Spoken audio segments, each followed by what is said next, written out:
Всем привет! Сегодня я хочу показать вам простой и понятный рецепт эклеров с потрясающе вкусным кремом. Вы удивитесь, насколько это быстро и легко. Будет вкуснее, чем в кафешке.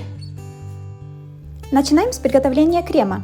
Берем желатин и заливаем его холодным молоком. Пока отставляем в сторону. Теперь отделяем белки от желтков. Нам понадобятся только желтки.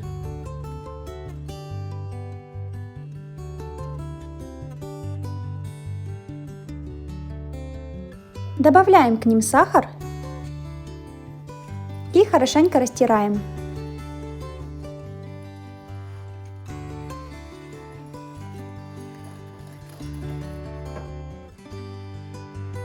Теперь добавляем муку. И снова все перемешиваем венчиком до однородности. Получится вот такая густая смесь. Ее нужно разбавить молоком из общего количества до консистенции киселя.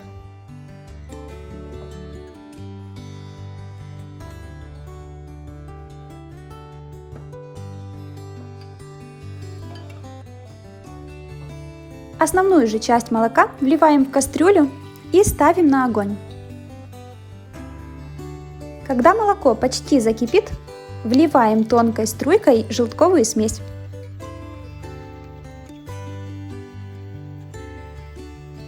Не забывайте все время тщательно помешивать венчиком. Варим смесь на медленном огне, пока не загустеет.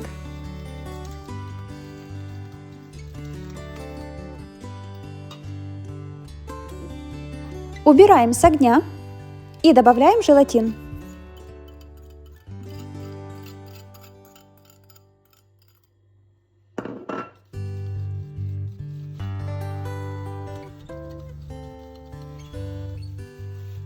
Накрываем смесь пакетом стык в стык и оставляем до полного остывания.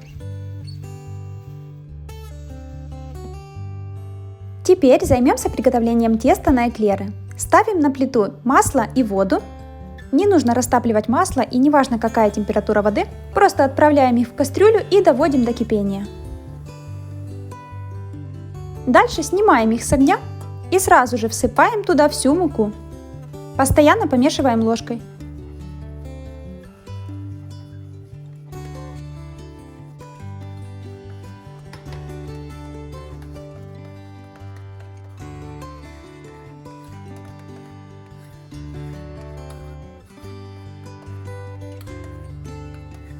На этом этапе уже хочется вымешивать руками, но тесто горячее.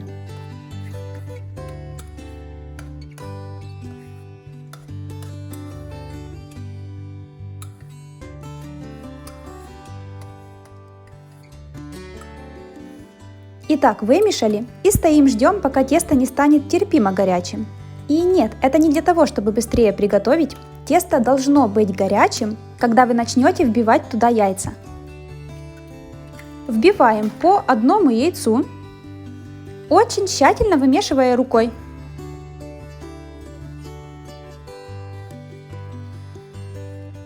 Делаем все в темпе вальса, без промедлений, пока тесто горячее, но вбивать следующее яйцо можно только тогда, когда вы хорошо вымешали предыдущее.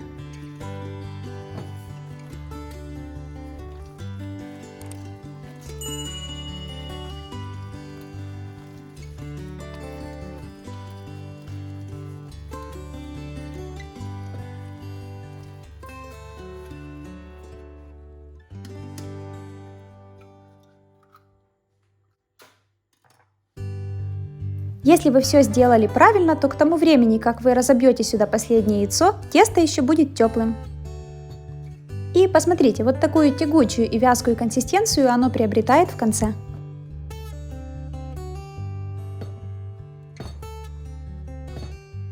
Рядышком ставим стаканчик с водой для удобства. На противень, смазанный сливочным маслом, отсаживаем по 1 чайной ложке теста. Чтобы тесто не прилипало, макаем палец в воду. Кстати, отсаживайте полную чайную ложку, потому что в первой партии эклеры у меня получились маловатые. Еще один важный момент. Духовку нужно раскалить и только тогда отправлять туда эклеры. Также не ставьте эклеры вторым слоем. Лучше возьмите больше тарелок, потому что если ставить друг на дружку, то нижний слой станет мокрым после остывания. А вот правильная партия по полной чайной ложке. Пока эклеры пекутся, займемся приготовлением крема. Взбиваем остывшую основу.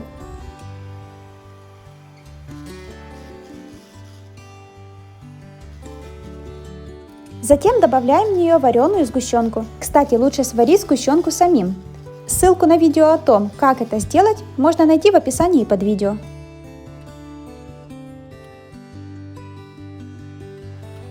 Вот такие красавчики. Выпекаются они примерно 20-25 минут.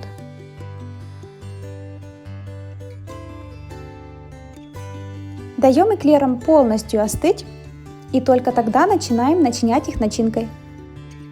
Внутри эклера предостаточно пустот, поэтому все, что нужно сделать, это слегка надрезать его сбоку. Затем кормим его 2 ложечками начинки. Кстати, я не пошутила, когда сказала «кормим». Когда начиняете эклер, представьте, что вы кормите ребенка, только покормить его нужно с обеих сторон. Так будет удобнее наполнить эклер начинкой.